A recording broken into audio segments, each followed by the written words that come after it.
আসসালামু আলাইকুম গাইজ, আপনাদের কি অবস্থা? আমরা আগের ভিডিওতে বলছিলাম যে আমরা আপনাদের এই তামুকজনক রংঘর দেখাবো। আমরা সেই রংঘরের কাছে আসি। এটা হলো রংঘর, এটা কালার ঘর। তামুক কালার করে এখানে তামুকগুলো সাজিয়ে রাখে শুকনো করার জন্য।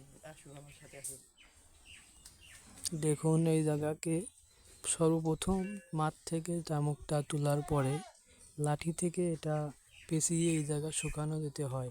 এই জায়গা থেকে রং এবং কালার করা হয়। এবং এই একটা ঘর দেখুন মাটি দিয়ে তৈরি করা হয়েছে। এটা হলো মাটির ঘর। এটার উপর দেখেই দেখুন দরজা দেখুন। এটা হলো সেই ঘর। দেখুন এই জায়গায় অন্ধকার, একটু ফ্ল্যাশটা জ্বলাও দরকার। দেখুন উপরে মাটি দেওয়া হয়েছে, চারদিকে দেখুন মাটি। আর এটা হলো চুলা। এইটা হলো চুলা। এটাতে আগুন দেয়, সেই তাপে এই ঘরগুলোতে তামুক থাকে, সেই তামুকগুলা এই শুকনো হয়ে যায়।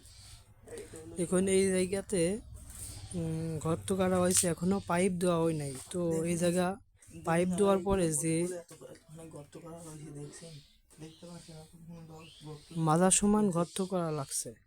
এবং এই জায়গাতে পাইপ দেওয়ার পরে এটা যে তাপ হবে, সেই তাপটা পুরো ঘরে ছড়িয়ে যাবে এবং সেই কারণেই প্রত্যেকটি থাকে থাকে তামুক সাজানো হবে এবং সেই তাপে তামুকের পাতা শুকিয়ে কালার হয়ে যাবে এবং সেই তামুক সেটা হলে পরে এখান থেকে বের করে নেওয়া যাবে। উপরে দেখুন ফাটকারি দেওয়া হয়েছে, ওখানে মাটি দেওয়া হবে এবং চারদিকে দেওয়ালে মাটি দিয়ে, কাদা মাটি দিয়ে লেপে দেওয়া হয়েছে।